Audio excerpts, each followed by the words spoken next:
You're all set, sir. Good morning, and welcome to the July meeting of the Granville Schools Board of Education. If you would please rise and join me in the Pledge of Allegiance. I pledge allegiance to the flag of the United States of America and to the republic for which it stands, one nation, under God, indivisible, with liberty and justice for all. Thank you for joining us for what might be just a brief meeting this morning with some end of year and beginning of new fiscal school year logistics. If you could call the roll, please. Mr. Miller? Here. Mr. Wolf? Here. Ms. Deeds? Here. Mr. Conn is absent, and Ms. Shaw? Here. Thank you. Do I have a motion to approve the agenda? And just recognition that there is an addendum as well. So moved. Second. The roll, please. Ms. Deeds? Aye. Ms. Shaw? Aye. Mr. Wolf? Aye. Mr. Miller? Aye. Same. Yeah, good.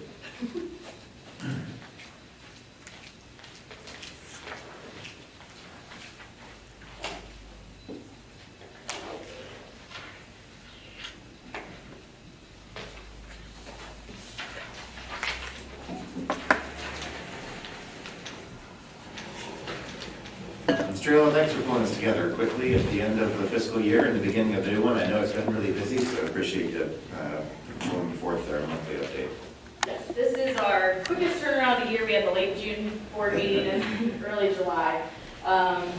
So we do have the June monthly update and then a couple of slides on year-end figures as well. So first, looking at our cash balance, we're about $5.8 million above where we were last June. And we are approaching the downward trend of the cash balance cycle for the fiscal year. But when we look at our year-over-year cash balance cycle, we are still on the upward trend there. So that is what is accounting for the increase in cash balance. Looking at revenue just for the month of June compared to last June, no local tax collected in June in either month, so nothing there. State revenue up slightly, again due to the timing of the implementation of the funding formula last year, and all the revenue is up related to increase in investment earnings, so that's positive as well. Year-to-date revenue, local taxes, we talked about this last month, and again, no changes here since last month, but slight increase in the income tax and property tax related to new construction and inside millage. So that's a very small portion of that local tax. Then for state revenue, I've been saying this every single month, and you all just trust me that this was going to happen and it was going to equal out to last year, but that middle line there, the difference of $3,000 shows that our state revenue did stay about the same as it was last year. And then all other revenue, again, is up due to the advance payments for ESSER funds that was repaid last July. So moving on to expenditures. So expenditures for the month of June, salary and benefits up slightly, and in June we did have stipend payments related to the collective bargaining agreement for classified staff, so that's a little bit higher than what we would normally see. Purchase service is actually down higher than normal, and you'll see this also in the year-end numbers, and this is related to the timing of the last ABM payment. So we didn't want to pay them for their last month of service until they had, kind of completed that, just so that we were sure that we would get those services. So we held off on paying that until July. And then all their expenditures include, in last year, the ESSER advances as an expenditure. So that, of course, is down for the month of June. Is that going to have our purchase services above for the rest of this coming fiscal year then, because of that adjustment? Yeah, it'll be a little bit of a variance into next year. That's going to get kind of muddy because of the transition of some of those purchase services into the salary and benefits line items. So it's all just going to kind of be a little bit of a wash there, but it'll be a little bit of a timing variance there, yeah. Yes, because we'll have the last ABM payment and the first Harvard payment both in July. Then year to date, for salary and benefits, Again, the base salary increases steps and additional positions that we've added related to enrollment growth there.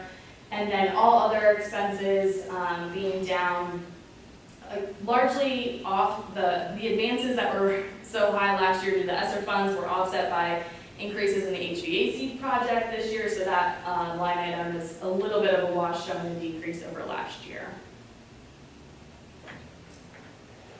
So no changes on COVID-related funds as to how we either have spent or will be spending future funds. So again, this is showing our total allocation for all COVID-related funds and how we've either already spent them or plan to. And then this graph shows just those sources that are remaining left to spend. So ESSER 2 and ARP, IDEA, those both have September 2023 deadlines, so we will be spending those down relatively quickly. The summer intervention left out of the ARP, ESSER 3, will be next summer, and then the temporary intervention position will run all throughout this coming school year.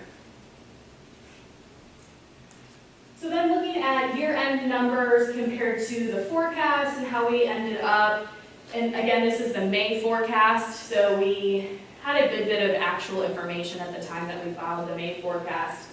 So just one item to note related to real estate and pub, we did have a account coding issue on that, so we just needed to correct that before the end of the fiscal year. So that's why you do see a variance on those two line items for the same dollar amount. I will also highlight again the unrestricted state aid and restricted state aid, very, very close to what we had forecasted. So that again is close to where we were last year, what we expected. And all other revenue has that increase for interest that we've seen creeping up all year, which is great. And then advances in, I thought we had an actual number as of the May forecast, but the boosters came in with a $30,000 check the last week of June, so that was nice. And that was incorporated in that return of advance that we approved at the last meeting, but it did impact the forecast a little bit. And then the last item, other financing sources, is related to the sale of a couple of buses. So in total, about $108,000 more revenue than what we had forecasted. So overall, very close. And the difference is a net positive to the cash balance. We do have a positive interest payment there. Do you know what our kind of current rates are that we're receiving on the funds that we have invested through those other mechanisms? I reported on that a couple of months ago. I don't recall those off the top of my head, honestly, but I can pull that for you and give you an update, yeah. So end of year expenditures compared to the forecast. Salary and benefits, again, very, very close to what we had forecasted. That's honestly the easiest part of the forecast because we know the staff, we know what we're paying them, and that's all pretty set. Purchase service, again, is probably the most challenging. A lot of that, especially in May, is based on, okay, what encumbrances do we have, what budget's remaining, and then when are we gonna get invoices to pay those items? So again, the timing of that ADM payment is playing a role in that variance. And then two other items to highlight.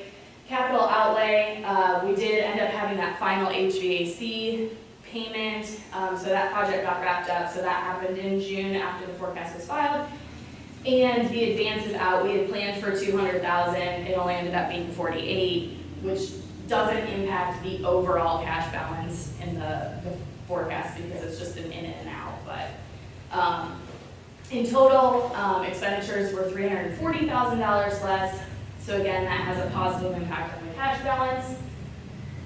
So looking at cash forecast compared to actual, so we have beginning cash, which was actual in both columns, but comparing total revenue and total expenditures forecasted and actual, the net impact to cash was about $450,000. And that equates, that 16.9, the actual ending cash balance, equates to 186 days of operating cash. So again, that is above what our cash balance policy says, but we have presented and recommended that we maintain that and maintain our revenue into the next year because we do anticipate that to spend down over the coming year.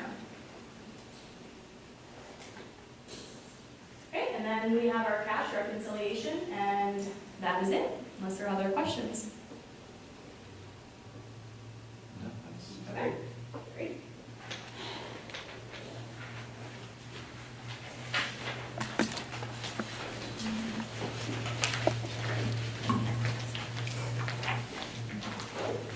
Okay, we've reached the time in our agenda where we welcome public comments. Anyone that wishes to make a comment to the board, please step to the microphone, state your name and address, and speak for up to 5 minutes. Seeing none, I'll invite anyone else who has feedback for the board to please feel free to reach us through our email addresses, which are posted on the website. We always look forward to community input. Now we'll commence the action agenda. Okay. Action item 8.01, board policy adoption. We had our first reading at the last board meeting, and the list has not changed except for one, ACAA, sexual harassment. We are changing in the policy, you actually have to identify your Title IX coordinator. So we're shifting from Tanya Sherber to Ryan Petrie. So that is the only change from the previous board meeting. So moved. Second. Oh, we were these four. The roll, Yeah. please. Ms. Shaw? Aye. Mr. Wolf? Aye. Ms. Deeds? Aye. Mr. Miller? Aye. Okay, 8.02, modification of the 2023-24 school calendar. So moved. Second. So this is in relationship to the eclipse. So we've been getting a lot of feedback from not only staff, but also students and parents about shifting the calendar to allow for people to experience pretty much a once-in-a-lifetime opportunity, and it is very close in proximity. They're estimating, Homeland Security is estimating that we're gonna have at least over another 1 million visitors to Ohio that day for that specific purpose. So we are shifting our professional development day to that day so that we can allow flexibility for parents, students, and staff to potentially participate. So thank you, Dave, and the calendar committee for also agreeing to make that modification. But we want to get that out to parents as soon as possible. I had the experience to watch one other total eclipse, and it was really dramatic. It's really a fantastic event, right? It's nice that we can accommodate it in the calendar without actually changing the number of school days. We just adjust a professional development day. That's great. And I hope we can find a way to really take advantage of that, local event here, so all of our students kind of can appreciate it and understand a little bit what's happening and so forth. Because I think there's some great learning across all the grades for that occasion, which is, again, like once in a lifetime and definitely worth, experiencing totality, which will be very close to here. Yeah. A quick little trip. So thanks for proposing this and agreeing to the calendar change. Any questions? And roll, please. Ms. Deeds? Aye. Ms. Shaw? Aye. Mr. Wolf? Aye. Mr. Miller? Aye. Thank you. 8.03 is the approval of the CCIP 1 plan. So moved. Second. So this is the state's continuous improvement plan that also aligns with federal funding. And so Gwen and I presented in May or June, and now we're just approving that plan because we're required to.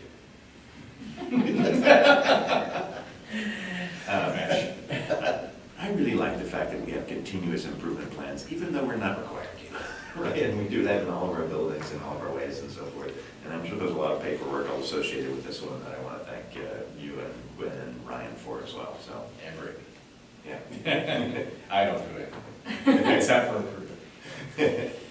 Well, let's go ahead and do that if you call the roll. Yeah, Mr. Wolf? Aye. Ms. Deeds? Aye. Ms. Shaw? Aye. Mr. Miller? Aye. thank you. 8.04 is the approval of contract with Boundless for special education services. So moved. Second. Anything additional? Great. We have a lot of great resources that help us out with that department, so the roll, please. Ms. Deeds? Aye. Ms. Shaw? Aye. Mr. Wolf? Aye. Mr. Miller? Aye. Okay, the consent agenda is 9.01A through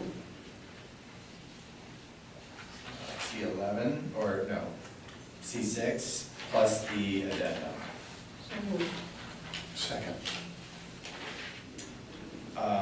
You will notice that all of the people that we are bringing in-house from our previous contracted service opportunity are on this agenda, as well as obviously a lot of donations for Darren Rogerson's race, and a couple of stipends for people who are doing specific services like lead snow and OBI training for bus driving, which is something new that we're doing to compensate those people for those activities.